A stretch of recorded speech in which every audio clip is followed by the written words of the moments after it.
हमारे मुल्क की 50% आबादी औरतों पर मुश्तमिल, लेकिन हम जब देखते हैं सरकार में उनकी नुमाइंदगी कम, दूसरी जगह उनकी नुमाइंदगी का कम। जब राजीव गांधी ने ये कानून लाया था 33%, बाद में हम लोगों ने इसको यूपीए सरकार में 50% किया। उन दिनों में मैं महाराष्ट्र से एमपी होता हूं और मैं अपनी कॉन्स्टिट्यूंसी में, उन दिनों तो सभी कांग्रेसी होते थे वहां, बीडीसी और डीडीसी, वहां बीडीसी और डीडीसी पता नहीं इन्होंने यहां क्यों रखा। पूरे हिंदुस्तान को मैं, इसका नाम है जिला परिषद और ब्लॉक समिति।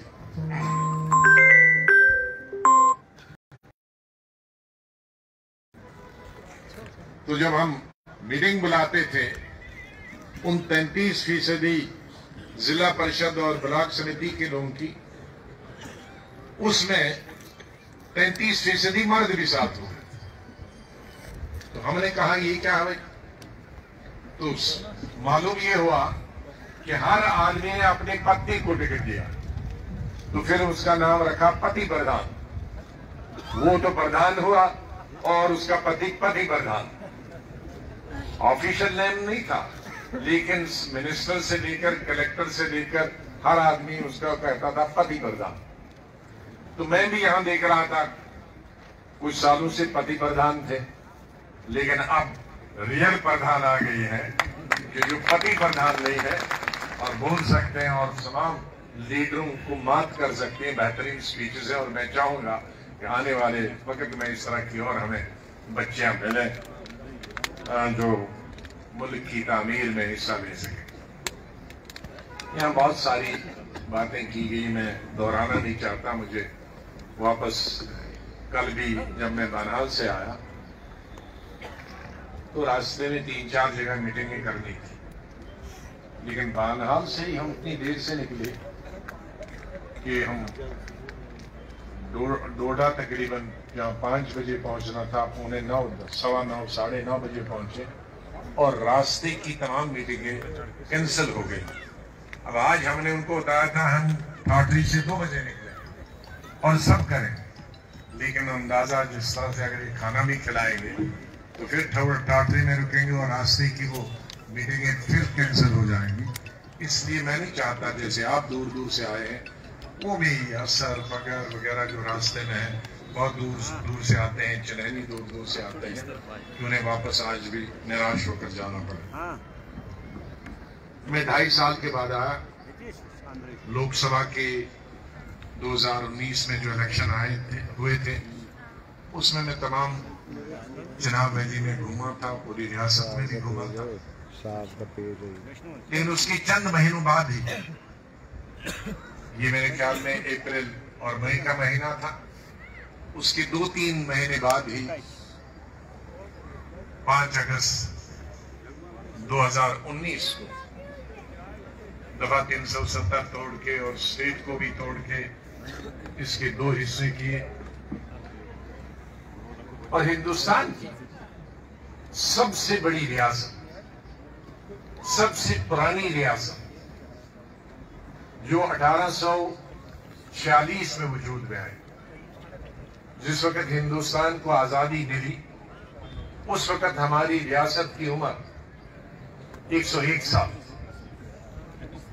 और उस वक्त हमारे मुल्क में, जिस वक्त मुल्क आजाद हुआ, 563 स्टेटें, 563 रियासतें, छोटी छोटी। तो सबसे बड़ी कौन रियासत थी? जम्मू कश्मीर। यही वजह है कि उन 563 रियासतों को जोड़कर सिर्फ 12 रियासतें बनाई गई। मतलब 40-40, 50-50 सूबों को, रियासतों को जोड़कर एक सूबा बना। इतनी छोटी छोटी रियासत। बाद में उन 12 में आहिस्ता आहिस्ता तोड़ के फिर अब 28-29 हो गई। वो हिंदुस्तान की तमाम भी रियासतें आज सिर्फ 75 साल की है और जम्मू कश्मीर 175 साल। और ये भी शायद हिंदुस्तान की तारीख में पहली दफा हुआ कि किसी स्टेट को तोड़ के यूटी बनाया गया, वरना आज तक सभी रियासतें जो बनी है उनको यूटी से बनाया गया। ये देखने गया कि जो कॉलेज में पढ़ता था बच्चा, दूसरी जगह वो कॉलेज पढ़ने वाला यूनिवर्सिटी जाता है, और जम्मू कश्मीर को बीजेपी की सरकार ने कॉलेज वाले बच्चे को प्राइमरी स्कूल में डाल दिया। ये सिर्फ बीजेपी कर सकती है, कोई दूसरा नहीं कर सकता। इस की बात। और जिस तरीके से किया, दुनिया को गुमराह किया, देश को गुमराह किया, गलत तरीके से जम्मू कश्मीर की तस्वीर को पेश किया गया। ये बताया गया कि यहां एससी को रिजर्वेशन नौकरी में नहीं मिलती, यहां एससी एसटी को रिजर्वेशन सरकार में नहीं मिलती, जो कि बिल्कुल गलत था, दोनों को मिलती। ये बताया गया कि एससी को एमएलए में रिजर्वेशन नहीं मिलती, गलत बताया गया। ये बताया गया कि तालीम यहां मुफ्त नहीं है, बाकी हिंदुस्तान में। तो 2011 में हमने कानून बनाया, 6ठी क्लास से 14वीं क्लास तक, ग्रेजुएशन तक फ्री एजुकेशन। लेकिन जम्मू कश्मीर अकेली स्टेट थी पूरी हिंदुस्तान की जहां 50s से पहली क्लास से लेकर पोस्ट ग्रेजुएशन तक एजुकेशन थी। ये बताया गया कि जम्मू कश्मीर में इंडस्ट्रियां इसलिए नहीं लगती हैं कि बाहर वाला जमीन खरीद नहीं सकता। जम्मू की, कठवा की सबसे बड़ी इंडस्ट्री बिरला की 1963 में 1962 में लगी है। अगर जमीन नहीं खरीद सकता तो बिरला की सबसे स्टेट की सबसे बड़ी इंडस्ट्री सांबा में, कठवा में 1962 में कैसे लग सकती? अगर जम्मू और कठवा और सांबा में 13,000 इंडस्ट्रियां हैं, तो अगर बाहर वाला जमीन नहीं खरीद सकता तो ये 13,000 में 1,500 2,000 जम्मू कश्मीर के लोगों की होंगी और 10-11,000 बाहर के लोगों की हैं, तो वो 13,000 इंडस्ट्रियां कैसे बनी? और अगर अब 2.5 साल से यूटी बनी है, तो ये सरकार बता दे कि कौन सी एक इंडस्ट्री बनी है, बल्कि उन 13,000 में से 7,500 बंद हो गई इन 2.5 सालों। मेरे कहने का मतलब कि एक माहौल बनाया गया कि जैसे पिछली सरकारें जितनी भी हों 1947 से वो करप्ट हो, रिश्वतखोर है, उन्होंने कुछ किया नहीं भलाई के लिए, लोगों के लिए। तो अब यूटी बन के ये दूध की नहरें चली। लेकिन मेरे ख्याल में ये भी अच्छा हुआ, बहुत सारे सियासी पार्टियों को मौका मिला था यहां सरकार चलाने का। कांग्रेस को मिला था, नेशनल कॉन्फ्रेंस को मिला था, पीडीपी को मिला था, फिर मिलजुल के सरकारें चलाने का भी मिला था। एनसी और कांग्रेस, पीडीपी और कांग्रेस, सब पार्टीज को मौका नहीं मिला था। एक पार्टी को नहीं मिला था, बीजेपी को। तो हर इलेक्शन में कहते थे हम दूध की नहरें लाएंगे और यहां खुशहाली होगी, हर घर में रोजगार होगा, बेकारी खत्म होगी। ये भी अच्छा हुआ कि बीजेपी की सरकार बनी। तो अब लोगों के सोचने के लिए, उनको गुमराह करने के लिए अब हमें कोई एडवर्टीजमेंट देने की जरूरत नहीं है। बहुत सारे लोग पैसा खरीदते हैं, पोस्टर बनाते हैं कि मैं ये करूंगा। अब मेरे ख्याल में इन 70 सालों में सब लोगों को मालूम है कि कौन सच बोलता है, कौन झूठ बोलता है, कौन फरेबी है, कौन धोखे देने वाला है और कौन ईमानदार है और किसके घर वही है बाप दादा के, और किसके पैलेस बन गए, किसके रहने के लिए अभी गाड़ी। मैंने आज तक अभी गाड़ी नहीं खरीदी, आपको बताना चाहता हूं। शायद पहले 80 में एमपी खरीदी थी, उसका लोन उतारने में 15 साल लग गए थे, उसके बाद आज तक नहीं खरीदी। लेकिन मैं देखता हूं जो आज सरकार में आए हैं, पैलेस भी बने हैं, घर भी बने हैं। हम लोगों के अभी तक घर भी नहीं बने हैं, रिटायरमेंट के बाद अब घर ढूंढ रहे हैं। तो ये भी सब लोगों को मालूम हुआ कि हम जहां थे 40 साल, 30 साल, 50 साल, वहीं आज, और जो अभी थे वो अभी कभी कहां पहुंच गए।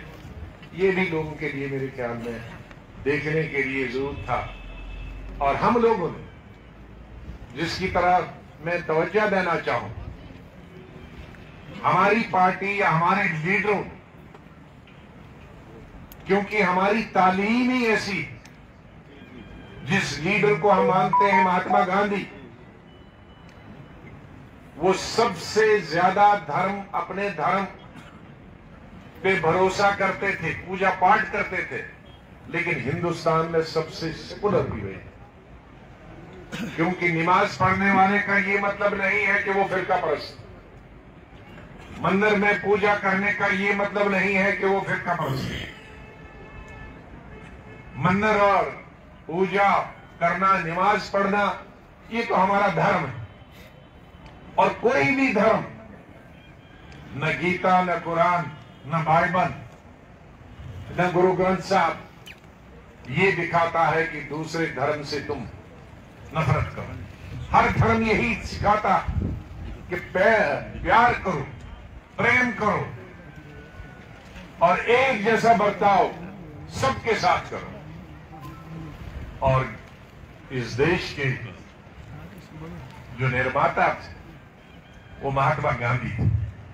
हम महात्मा गांधी को मानने वाले हैं, इसलिए हमारे पास कोई तमीज नहीं है हिंदू और मुसलमान। मेरे घर में खाने वाला बनाने वाला दलित भी है, किसी को कुछ बुरा लगे। मेरे पास खाना बनाने वाला राजपूत भी है, मेरे पास खाना बनाने वाला ब्राह्मण भी है, मेरे पास खाना बनाने वाला मुसलमान भी।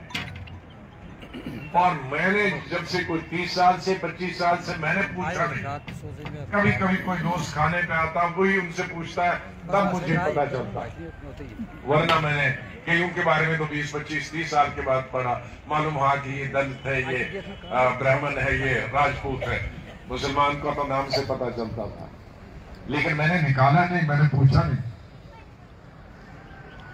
तो ये हमारा,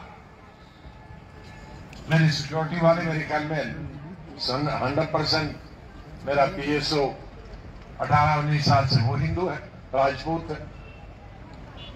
मेरे ड्राइवर सब हिंदू है। तो कहां मुझे कभी तकलीफ नहीं हुई, कभी मैं महफूज हमेशा समझता रहा। तो फिर ये क्यों दराड़े आ गए? फिर ये हिंदू मुसलमान के नाम पे क्यों इलेक्शन हो रहे हैं? क्यों सियासत हो रही है? क्यों ये काम बांटे जा रहे हैं कि सड़क का काम एक को मिलेगा दूसरे को नहीं? हमने मिनिस्ट्रियां की, चीफ मिनिस्ट्रियां की, हमने किसी कोई ऑफिसर ये कह दे कि हमने कहा कि ये ठेका मुसलमान को देना है या कांग्रेस को देना है या बीजेपी को नहीं देना, ये PDP को नहीं देना। कभी भी मुझे अपनी तकरीरें याद है कश्मीर वैली के अंदर। कश्मीर वैली के अंदर पहली तकरीर मेरी चीफ मिनिस्टर बनने के बाद सोपुर तहसील में हुई थी, और वहां मैंने हिंदू फिरका परस्ती को गालियां नहीं दी, मुस्लिम फिरका परस्ती को गालियां दी। मैंने वहां अपनी तकरीर में कहा कि हर इंसान को स्कूल की जरूरत है, अस्पताल की जरूरत है, सड़क की जरूरत है, पानी पीने के पानी की जरूरत है। और जो इंसान, जो लीडर, जो मेरी काबीना में होगा, मिनिस्टर होगा, अगर वो धर्म की बुनियाद पर, जात की बुनियाद पर, पार्टीबाजी की बुनियाद पे स्कूल देगा, अस्पताल देगा, पानी देगा, नौकरी देगा, तो वो मेरी काबीना में रहने के काबिल नहीं। तो हमारा तो ये उसूल, लेकिन हम देख रहे हैं कि आज उसूल ही बदल गए, आज सियासत के उसूल बदल गए। ये हमारा हिंदुस्तान जन्नत है, नर्क। जो भी हुक्मरान आता है उसको उस नर्क को और अच्छा नर्क, ये स्वर्ग बनाने की कोशिश करनी चाहिए, लेकिन यहां तो कोशिश स्वर्ग को नर्क बनाने की कोशिश की जाए। यहां तो से लड़ाने की कोशिश की जाए। यहां तो एक पार्टी को भूखा रहे और दूसरी पार्टी के पास पैसे रखने की जगह नहीं हो, ऐसा माहौल बनाया जाए।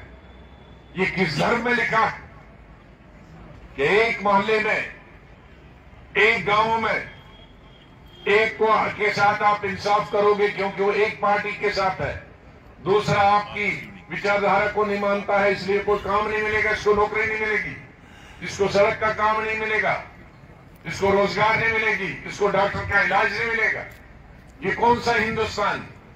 ये हिंदुस्तान का सपना महात्मा गांधी ने नहीं देखा। ये हिंदुस्तान का सपना पंडित जवाहरलाल नेहरू, सरदार पटेल, मौलाना आजाद ने नहीं देखा।